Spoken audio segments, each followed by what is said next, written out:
জুলাই হত্যাকাণ্ডের বিচার নিশ্চিত করতে সরকারের প্রতি কঠোর হুঁশিয়ারি উচ্চারণ করে জামায়াতে ইসলামীর আমির ও জাতীয় সংসদের বিরোধী দলীয় নেতা ড. শফিকুর রহমান বলেছেন, হয় আপনারা বিচার নিশ্চিত করুন, না হয় যাওয়ার পথ খুঁজে বের করুন। অন্যায় ও ফ্যাসিবাদের বিরুদ্ধে প্রয়োজনে আবারও বিপ্লব হবে।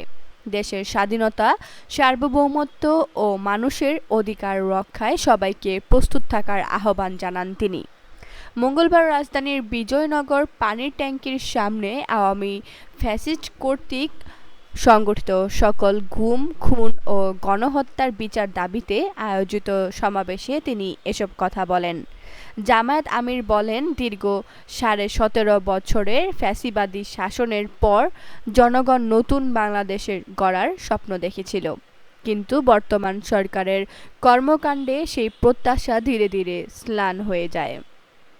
তিনি বলেন, ক্ষমতায় আসার আগে যারা হত্যা, গুম ও নির্যাতনের বিচার নিশ্চিত করার প্রতিশ্রুতি দিয়েছিল, ক্ষমতায় এসে তাদের অবস্থান বদলে গেছে। বিচার তো হচ্ছেই না, বরং গত 4 মাসে 600 জনের বেশি মানুষ খুন হয়েছে। শফিকুর রহমান বলেন, নিজেদের কর্মীদের জীবন ও নিরাপত্তা নিশ্চিত করতে না পারলে 20 কোটি মানুষের প্রতি তাদের দায়বদ্ধতা কতটুকু, সেটি নিয়ে প্রশ্ন তৈরি হয়েছে।